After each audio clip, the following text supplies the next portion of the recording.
Hey guys, what's up? This is Arceus, and welcome back. Um, this is basically just a closing video of the Survival Guide 4.0 series for Paladin tanks. I went through your spec and glyphs, rotation, gear. I covered a lot of things. Hopefully, will help you out greatly to be a successful tank in Kata. But I wanted to go ahead and set aside some time. I wanted to make one more video just to close some things up. I started this series before Cataclysm actually came out, so some things actually changed with the level cap. I'll go over those, and yeah, so that's basically what this video is about. And yeah, so let's get into it. First off, obviously we hit 85. So we got a few new abilities. Main thing you're going to be wanting to worry about as a Paladin tank is Guardian of the Ancient Kings, which is basically a defensive cooldown. It just reduces all damage by 30%. Very nice. It's actually probably our most powerful defensive cooldown as far as all damage. But right now we have 3. I believe most tanks have 3 now, if not all of them. Divine Protection, which reduces, depending if you're glyphed or spec'd, right, or whatever. For me, it's all magical damage by 40%. We got Argent Defender, which reduces by 20. But also it heals you for 50% of your health if an attack would kill you. So obviously Divine Protection's great to use against magical attacks from a boss or a raid boss or whatever. Argent Defender's good if you're really getting low on health, and that's more of an emergency cooldown. And Guardian of the Ancient Kings is just a great cooldown that can be used pretty much with anything. And you should be using it quite regularly. It's got a 3-minute cooldown. Divine Protection has a 1-minute cooldown, and Argent Defender also has a 3-minute cooldown. I actually find that heroic bosses hit quite hard. You might want to pop Guardian of the Ancient Kings. Or some sort of cooldown to help out your healer, depending on the consistency of your group, how it is worked out, geared out, whatever. So that's that. Also, with hitting 85, we got a ridiculously amount of stamina and mana. That's pretty cool. But also we got more talent points. You got 3 more talent points for hitting the level cap. And I pretty much think you can put these really wherever you want. Right now I'm running a 5.32.4 spec. Protection's quite simple to see what things to go with. Hallowed Ground might be the only talent you may or may not want to use, depending on how much you think you're gonna use Consecration. Something I think is kind of useless is Improved Hammer of Justice, Eternal Glory, and Guarded by the Light. Those are all kind of not very helpful. So yeah, and with those new talents, some things to look for in the other trees after you reach the bottom of the protection tree. Crusade, obviously, in Retribution. Improved Judgments is kind of, it's really up to you, your preference. Not exactly sure why you would use it, because you already have like 2 abilities that can grab a lot more threat than a Judgment at 30 yards. Eye for an Eye, which I have 1 out of 2 of. I think I had 1 last talent point. I had no idea where to spend it, so I thought might as well. You might even consider doing this 2 out of 2, because there's a 40% chance or 20% chance, depending on how many depending on how many points you put in, to cause 30% of the damage back at the attacker as well. This doesn't stop any kind of damage happening towards you, but it might. It's pretty much the most useful thing. I had 1 talent point left, and I couldn't really find anything else. But it might help you grab some threat. I'm not sure if this actually transfers the threat or not, but you are going to be taking a lot of damage, and if you even have a 20% chance for a magical attack, that's 30% of that attack back at the boss, whatever, caster, mob, whatever it is. On the holy side, we got Judgment of the Pure. That's very helpful. And I got Arbiter of the Light, which is a critical chance. Talents, pretty self-explanatory. Protector of the Innocent is completely useless for a tank. So that's pretty much the changes to the talents. There has actually been no changes to the actual trees, but we got more points, so you're going to want to go through and just pick out the things you think you're going to be using most of the time. If you're a guy who uses Consecration a lot, you're going to want to put some in Hallowed Ground. Those weren't in the original spec video that I posted. And if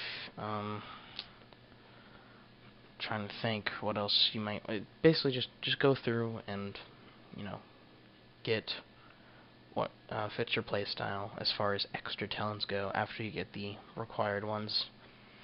Glyphs. It's been a few added new ones besides Prime glyphs. I still have 10% the Glyph of Judgment, Glyph of Seal of Truth, which is very helpful for when you're gearing out in your tank. One less thing to worry about. And Glyph of Shield of the Righteous. That's also very good. Major glyphs, I did have a change when I got to 85. Glyph of Dazing Shield. Your Avenger Shield also dazes targets. I found that there's actually split almost evenly between bosses if they're immune or not. It was really weird, but some will be immune, some will not. That might even still be the case with raid bosses. So that's what you gotta look out for. And I still have Glyph of Focus Shield. That's kind of your preference if you want it to be more of like an AoE threat kind of ability. You want to do that. And Glyph of the Divine Protection, which is that big change to that cooldown. Changes all of its reduction to magical, and it's also 40%. Instead of, I believe it used to be 60. And your minor glyphs are basically whatever you want. I'm not exactly sure why I have Glyph of Insight, but you probably want to go with Blessing of Kings. I mean, it doesn't really matter what you do. I obviously don't know all of them, but it doesn't matter, really. Reducing mana costs by 50% of ability that only costs 2,000 mana is not going to be that big of a deal. That pretty much covers glyphs. I want to go over one quick thing as a closing, actually two. I made a comment in the rotation video. This is still when it was non-Cataclysm, for me at least. Crusader Strike and Avenger Shield, finding out for yourself which one hits harder on a single target.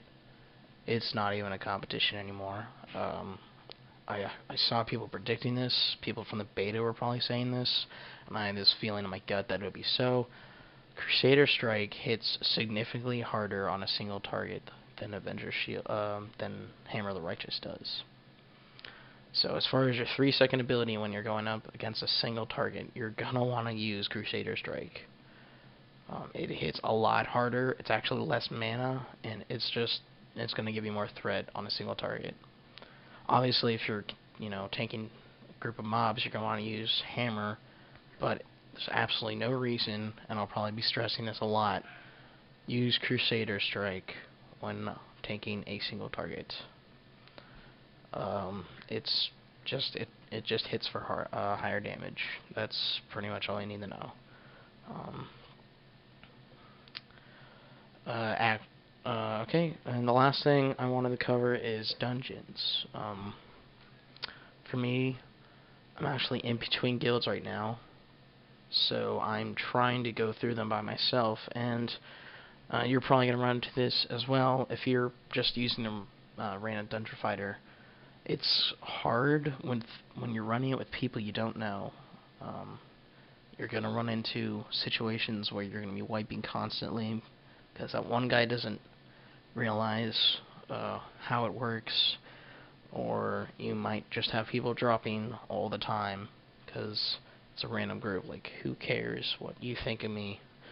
I guess is what going through their head, because I'm never going to see you again kind of mentality. But my suggestion to you is, it's going to be hard. You're going to want to, do your best.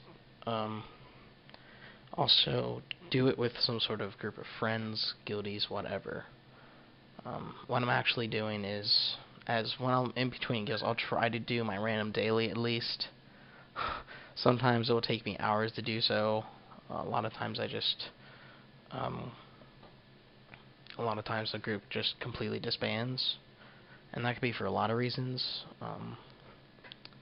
But my stress to you would be to do it with friends, guildies, so those wipes are a lot more smooth over the tension,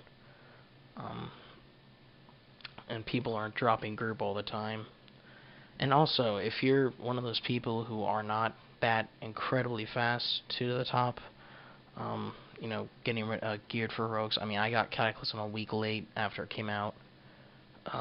Most of your guildies, if you're running with friends that are more on the hardcore side, which I believe that's my case, or it will be when I join another guild.